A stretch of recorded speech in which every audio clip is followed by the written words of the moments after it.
One way to display HTML without writing HTML is using Markdown. But Markdown quickly becomes very limited if you go beyond documentation style web pages and instead want some varieties. Of course, you can write classes like this, but typing all this every time is, well, a headache. Here I have a page with vivid content. No, I didn't type all these HTML tags.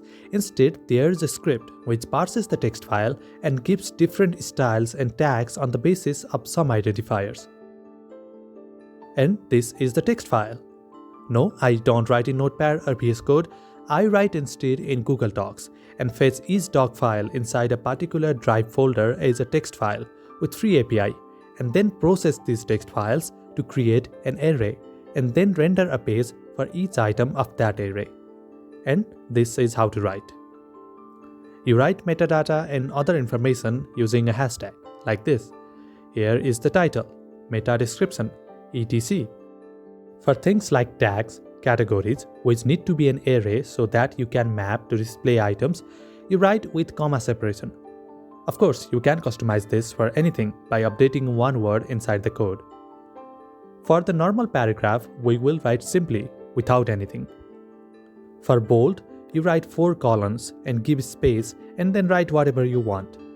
Yes, you can modify these identifiers to your will.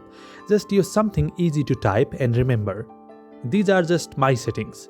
Maybe don't use something that has a meaning in JavaScript. For example, I am using this question mark here and power symbol here, and they both need escaping with a slash. For inline, just enclose the text within the same identifier. Here are some examples. This is bold, blue, and italic. These are inline quotes. This is inline red text. And this is how you link. You write between $2 signs, and then for each item, text and link, you precede those with an ampersand. For an image, it's 2 semicolons. For its alternative text, use semicolon and @ symbol. For image caption, use semicolon and an exclamation mark. For the float left image, it's a semicolon and a minus. For float right, it's a plus sign instead.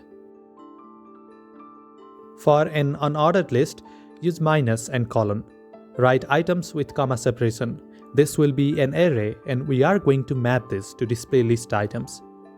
For an ordered list, you write plus and colon and write with comma separation again. For something that needs to be executed exactly like a block, a code block let's say, you write within anchor tags, like this. Here's a simple Python code which gives error. For superscript and subscript, I took inspiration from Markdown. You write like this for superscript, enclosing within the power symbol, and you write enclosing the text within tilde for subscript. This is water. Similarly, you can add a footnote or citation like this here, power symbol and then square brackets with number. And at last, you write a footnote section like this, wrapped within square brackets, and these numbers will automatically link. For tables, write like this, with parentheses for each row. There are 3 tables here, as you can see. And you can customize everything, every identifier, every rule, every class name. You can add as many as you like. The only warning is don't press the enter key just because it looks ugly. Let the paragraph go on in itself. Otherwise, it will break as it heavily depends on these rules. For example, I have not pressed the enter key here. I let it flow and adjust itself. Now, this is how the text file is processed. Applies the inline styling, checks how each line starts, gives relevant information and creates an array. You can see inside the array how everything is stored, the content type and related data like class names, alignment, items, etc. You can change everything of course, it's just a JavaScript file, make your own rule. I made it such that it will first make an array with each item corresponding to the text file inside this files folder and then use that array to generate HTML pages. That way, the same array can be used as an API to render all sort of things, HTML, RSS, etc. And here's how the HTML page is generated. I'm passing each item of this newly created array to this function, and this is the template, and the metadata gets filled in the right spots easily. The page content goes through a conditional statement, and a respective tag with proper attributes and class names is applied here. And the file name is generated using the slug. Now you can modify it to generate the files inside a different folder, maybe something like pages or posts or blogs or whatever. Now here's a demo. I have here 3 articles with exactly the same content, and let me give them different ID, a number here on their title, and different slug.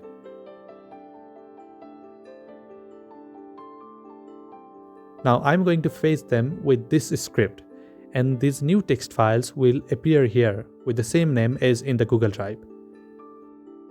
See, it's the same file.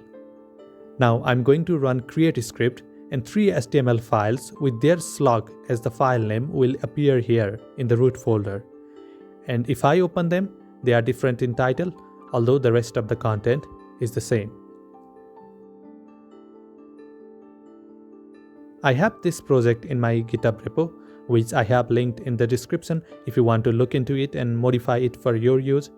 I created this with the help of ChatGPT and Gemini, so you can just ask them to modify the script for your purpose.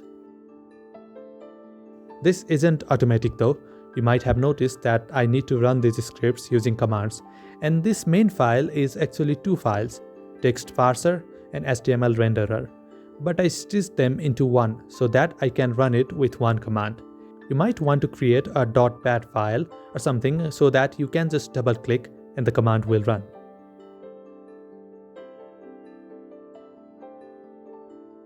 I have still separated the Google Docs fetching script though. Inside it, just replace your Drive folder ID and your API JSON file here, and you need to share your Drive folder with the account you create when setting up API credentials. Ask ChatGPT for help as it taught me to do this. Also, you would need to install Google API package to run this, and of course, you need Node.js installed on your system.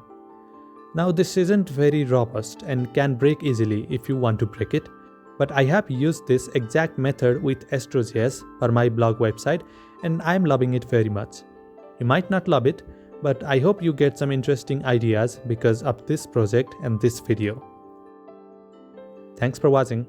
Please subscribe my channel and like this video.